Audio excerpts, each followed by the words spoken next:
Hello, growers. Looking for a simple way to supercharge your diet with powerful nutrients? Meet broccoli microgreens. These tiny sprouts pack 10 to 100 times more nutrition than mature broccoli, making them a true superfood. With their mild flavor, broccoli microgreens can be added to any meal or smoothie, giving you a tasty health boost. They're easy to grow, ready in just 7 to 9 days, and thrive in various environments. Rich in sulforaphane, calcium, vitamin C, vitamin A, iron. They protect your cells and fight inflammation. Perfect for boosting your health goals or as a market crop. Start growing them today and experience the benefits. Get 100% organic, pathogen-tested and pathogen-free broccoli microgreen seeds at shop.moderngrower.co or using the link below. Yeah, I think there's some wisdom in the way that you've built your business that those of us who are bootstrapping it and really needing it to generate income right out of the bat can learn.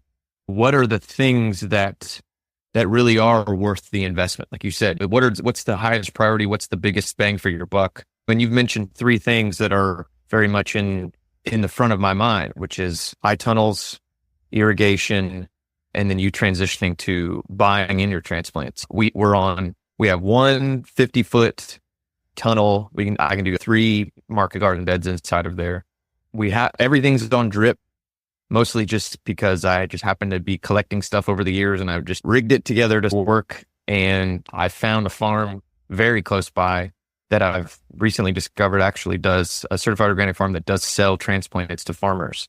And I don't have the capital to totally redo any of those particular 3, or to do all 3, but I could make a decision to say, all right, this year we're going to do one of them.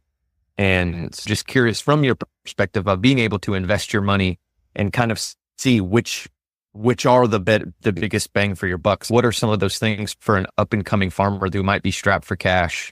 What is going to be the biggest bang for your buck as far as reinvesting into the farm?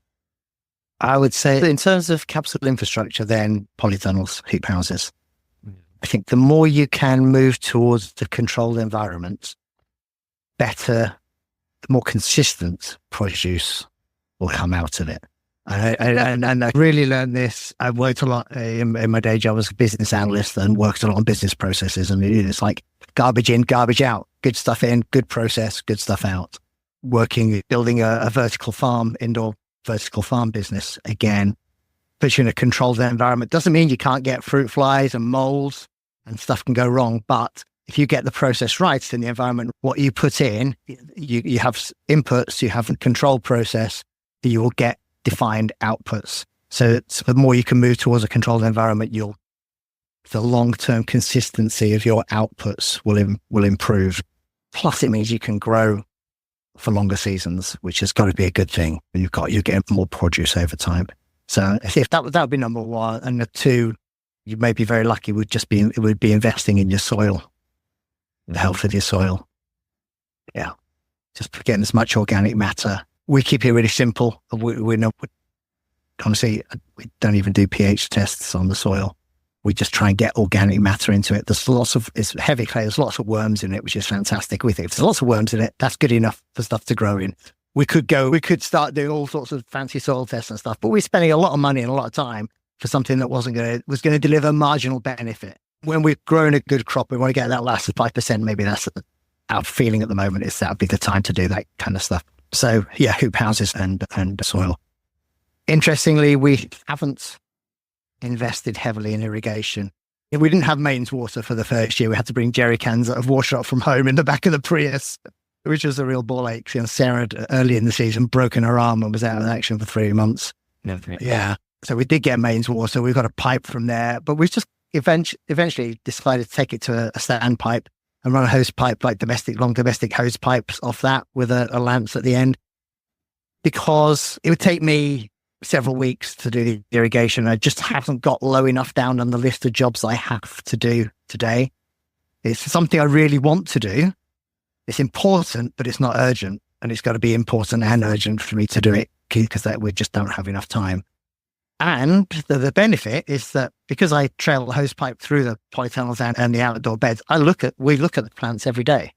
And so we know, and that's a bit of that, some of the cost of the time that it takes to do that.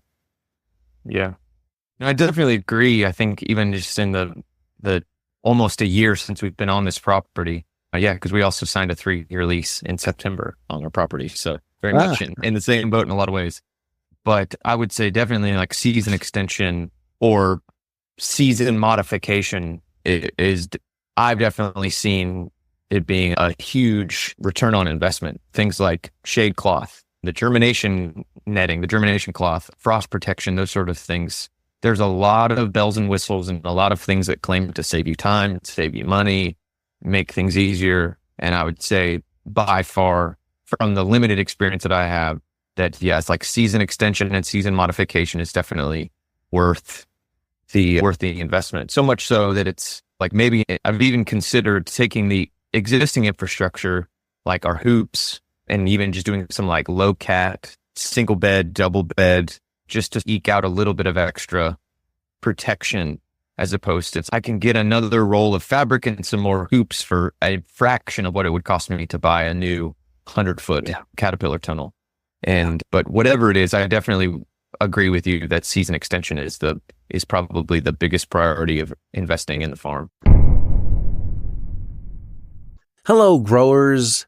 Looking to turn your homestead into a profitable business? Or are you a farmer looking to boost your sales? Check out my book, Sell Everything You Grow. This book is the ultimate guide to choosing the right farm business model that fits your farm, time, and location. Discover which model has the highest profit margins and why diversification is so important.